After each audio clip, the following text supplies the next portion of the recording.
Subject సెర్చింగ్కి లక్షలు అయిపోతున్నాయా? అద్దె కట్టడానికి వీడి దగ్గర డబ్బులు లేవు. ఎక్స్క్యూజ్ మీ సార్, ఏంటా దాసు? మీరు మూడ్లో ఉంటే కట్ చేద్దామని. మనం మందులో ఉంటే మూడ్లో ఉన్నట్టేనాయా? కూర్చో, చెప్పు. ఏంటి మళ్ళీ జానపదమేనా? అబ్బే, లేదు సార్, ఈసారి బాగా ఆలోచించాడు. ఇప్పుడు ఆ కుర్రాడు సరిగ్గా నడిచి నడవక, కోతులు మన మాట విని వినక, ఆ పైన forest, food problem, bed problem ఇవేమీ లేకుండా డైరెక్ట్ గా పౌరాణిక సినిమాకి వెళ్ళిపోయాం అనుకోండి, పర్ఫెక్ట్ గా ఉంటుంది. పైగా సినిమా సంవత్సరం ఆడుతుంది. ఆ మాట మీరు కాదు, ప్రేక్షకులు చెప్పాలి. ఇంతకే టైటిల్ పెట్టారా? వామనుడు. కిందేం పెట్టలేదా? పొట్టోడి కథ అని కదా. సార్, ఇంకో ఇంట్రెస్టింగ్ థింగ్ ఏంటంటే ఆ క్యారెక్టర్ కూడా మీరే చేయాలి. Most amazing. ఏ భగవాన్, ఆ క్యారెక్టర్ నేనే వేయొచ్చట? వేసేయండి సార్, కనీసం మీ ఫ్యామిలీ అన్న చూద్దే. మీరు స్వచ్ఛ చెప్పండి. ఓకే సార్, విష్ణుమూర్తి దశావతారాల్లో వామనుడి అవతారం ఒకటి. మునీశ్వరులు వచ్చి రిక్వెస్ట్ చేసేసరికి విష్ణుమూర్తి వామనుడి అవతారం దాల్చి నేరుగా బలిచక్రవర్తి దగ్గరకు వచ్చి 3 అడుగుల సైట్ కావాలి అని రిక్వెస్ట్ చేశాడు. అది బలిచక్రవర్తి సరే అన్నాడు. విష్ణుమూర్తి దాంతో ఒక కాలు ఆకాశంలో పెట్టాడు, ఆకాశం ఫుల్. రెండో కాలు నేల మీద పెట్టాడు, నేల ఫుల్. మరి 3వ కాలు ఎక్కడ పెట్టాలి అని బలిచక్రవర్తిని అడిగాడు. బలిచక్రవర్తి నా నెత్తిన పెట్టు అన్నట్ట. దాంతో వామనుడు తన 3వ కాలు బలిచక్రవర్తి నెత్తిన పెట్టి పాతాళానికి తొక్కేశాడు. అబ్బో, ఎందుకు సార్ కొట్టారు? కొడతానా చంపేస్తానా? సార్, ఏం చెప్పేవరా నువ్వు నాకు? ఏం చెప్పాను? వామనుడు ఒక అడుగు ఆకాశం మీద పెట్టాడు అన్నావు. ఆకాశం మూసుకుపోయింది. ఓకే. ఒక అడుగు భూమి మీద పెట్టాడు, భూమంతా మూసుకుపోయింది అన్నావు. ఓకే. భూమంతా మూసుకుపోతే బలిచక్రవర్తి ఎక్కడున్నాడు చెప్పరా? నువ్వు పిచ్చి ప్రొడ్యూసర్, ఆడ తింగర్ రైటర్. అదేంటి? ఆడికి ముందు సెంటెన్స్ లోనే దెబ్బేశాడు. అవునా? వామనుడికి 3వ కాలు ఎక్కడని చెప్పు. గ్రాఫిక్స్ తోలెగ్ అని పెడతాడా? అమ్మ దాసు, ఎంత మోసం! కడుపులో ఇన్ని కుట్రలు పెట్టుకుని కథలు చెప్తారా నువ్వు నాకు? మీకు దండం. మీకు లాజిక్లతో ఖర్చు అవడం నా వల్ల కాదు. గండర బలిగండ అని ఒక మహాకవి ఉన్నాడు, వాడిని తీసుకొస్తాను.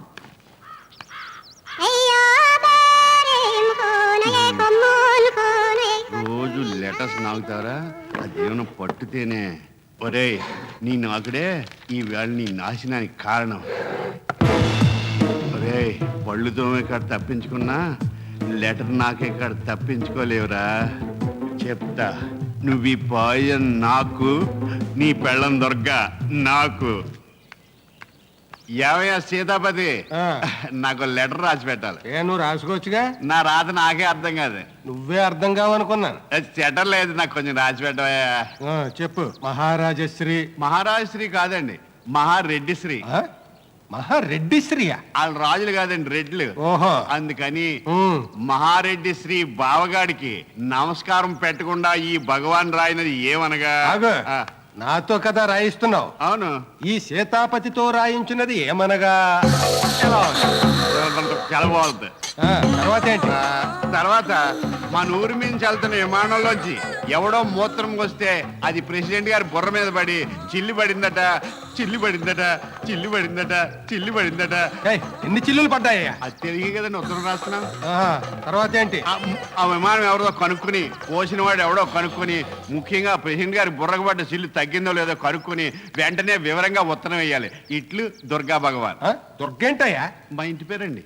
ఓహో, మా ఆవిడేమో అనుకున్నాను. నేను అది అనుకునే చెప్పా.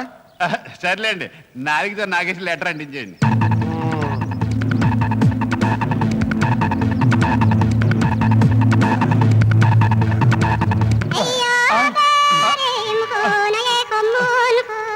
అదేంటండి, ఎప్పుడు నాలుగుతో నాగేసి అంటిస్తారుగా? ఇవాళ ఎరైటీగా సంకతో నాకించేయంలే.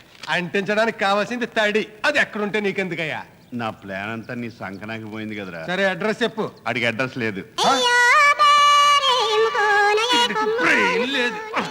ఏంటి డల్గా ఉన్నా?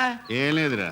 లేదు లేదు, నిన్ను చూస్తుంటే దేంట్లోనే ఫెయిల్ అయినట్టు కనబడుతున్నావు. నీకు దొరకకుండా తప్పించుకోవడంలో ఫెయిల్ అయింది. నువ్వు ఎప్పుడు అలాగే అంటావా? పదా వెళ్ళి మంచి మంది. వర్షం వచ్చేస్తున్నా. బాబు, నేను తడిచినా పర్లేదు, పైన ఎక్కడికి వెళ్ళి నిలబడు. ఈ వాన సంగతి నేను చూసుకుంటాను. ఎంత కురుస్తావు కురు ఎన్నాళ్ళని కురుస్తావేవానా? వర్షంలో తడిస్తే జ్వరం వచ్చి చచ్చిపోతారా? నువ్వు వస్తానంటే వద్దంటానా? ఒరే కొండ వల్ల పిడుగు పడితే ఫీల్గా అయిపోతారా?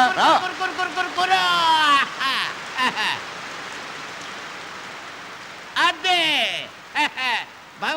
రా, రా, రా, రా. వస్తున్నా. చూసావా మన దెబ్బకి వాహనాలే పారిపోయిందా నీ పాటింటే నాకే కాదు వర్షానికి కూడా భయం వేసిందిరా చాలా నువ్వు ఎప్పుడు అలాగే అంటావు 10 మంది